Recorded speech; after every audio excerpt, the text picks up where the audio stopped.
মাছের তেল দিয়া আলু দিয়া একটা তরকারি। প্রথম সরষের তেল দিলাম অল্প, আমি মাছের তেল দিয়ে এটা তেলের মধ্যে চাই দিলাম ভাজিয়া 4টা পেঁয়াজ দিয়ে কুচি কুচি করে কাটছি, 3টা কাঁচা লঙ্কা কাটছি, কাটি এই তেলের মধ্যে দিলাম,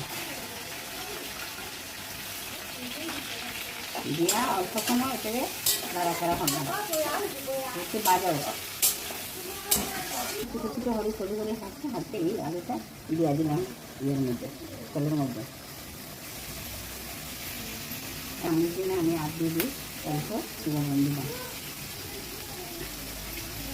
নাড়াচাড়া হলে আলুটা একটু তেলের সঙ্গে মিশে হলে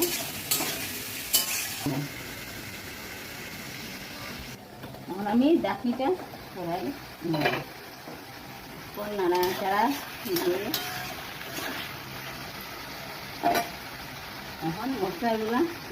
প্রথমে দিই ধনিয়ার গুঁড়ো, পেঁয়াজ আছে তো অল্প জিরা গুঁড়া, তারপরে মরিচের গুঁড়া, মরিচের গুঁড়োটা অল্প বেশি দিই, আমি তেল তো জাল, হলদির গুঁড়ো,